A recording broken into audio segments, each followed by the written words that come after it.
C'est parti pour notre projet couture du mois de juin. La robe chemise blanche commence par vous montrer le tissu que j'ai reçu de la part d'Atelier Brunette. Alors j'ai le petit tote bag dans le coloris Dahlia, le nouveau coloris de la marque.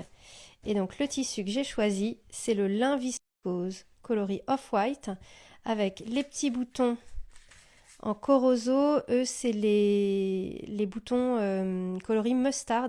J'ai préféré choisir une couleur contrastante pour que ce soit visible sur ma robe chemise.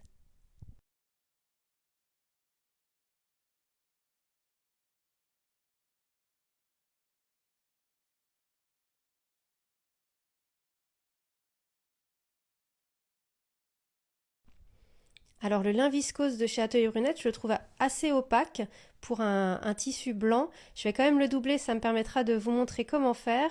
Donc j'ai choisi ce voile de viscose que j'ai acheté chez Couzette, je crois. J'en trouve également souvent chez Rascol. Et donc c'est un tissu qui est très fluide, très léger et vraiment très agréable à porter à même la peau.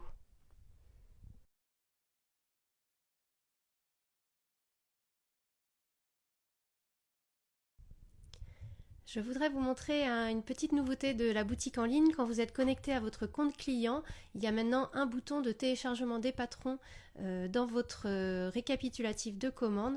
Donc n'hésitez pas, si vous n'avez pas reçu le mail, parce qu'il est peut-être tombé dans vos spams, il y a toujours des petits soucis de ce genre, à aller dans votre compte client pour retrouver vos liens de téléchargement. Je vous recommande vivement de sauvegarder sur votre ordinateur ou un disque dur externe vos patrons. Ce sera beaucoup plus pratique pour les imprimer et pour pouvoir y accéder à l'infini. Par exemple, cela permet de les ouvrir dans Acrobat Reader, c'est un logiciel gratuit où vous avez une fonction calque et vous pouvez choisir les tailles que vous souhaitez imprimer. Là par exemple, j'ai sélectionné uniquement le 38 et donc vous avez une planche de patron qui est super lisible parce qu'il y a juste la taille qui vous intéresse qui est imprimée. Ce n'est pas toujours simple de savoir comment utiliser un patron PDF. Alors je vous ai préparé un guide qui est disponible sur mon site. Vous allez sur ateliercharlottezou.com, guide des patrons PDF et vous arrivez sur cette page, vous retrouverez tous mes conseils pour télécharger votre patron, l'imprimer que ce soit au format A4 ou au format A0 et avec également tous les réglages d'impression qui vous permettent d'avoir une impression correcte pour pouvoir utiliser votre patron sans encombre. Dans les livrets d'instructions des patrons personnalisés, vous trouverez cette page qui s'appelle Choisir sa taille. C'est un guide qui vous permet de couper des tailles différentes au niveau de la poitrine, du tour de taille et du tour de hanche quand il s'agit d'un patron de bas. Donc je vous montre vraiment comment faire sur chaque pièce de votre patron. Sur cette page Choisir sa taille, je précise également l'aisance du patron. Donc ce sont les valeurs que je rajoute aux mensurations pour avoir finalement de la place pour bouger à l'intérieur de votre robe. Ici, la poitrine a une aisance de 8 cm, ce qui n'est pas très ajusté. Quant à la taille, là c'est le cas pour tous les patrons à personnaliser. L'aisance est de 2 cm pour vraiment avoir la taille marquée sur votre robe. Je vais vous montrer comment choisir votre taille au mieux pour être sûr d'avoir une robe qui vous va au niveau du tour de taille. Les patrons à personnaliser sont assez ajustés à la taille et la couture de taille est taille haute. Donc je vous recommande de prendre cette mesure avec le mètre ruban bien à l'horizontale. Vous ne serrez pas trop, c'est généralement quelques centimètres au-dessus de votre nombril.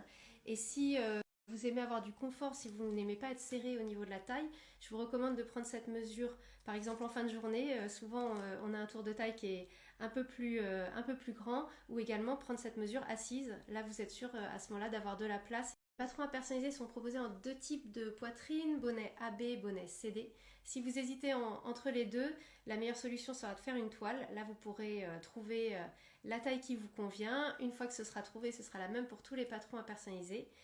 Quelle est la différence sur les patrons? Seule la pièce du devant du patron est modifiée. Je conserve la même carrure, les mêmes emmanchures, le même tour de taille. Seulement, il y a un peu plus de place au niveau de la poitrine. Ça permet d'avoir un vêtement qui tombe mieux si c'est votre morphologie, une encolure qui ne va pas bâiller, des emmanchures également qui seront mieux ajustées.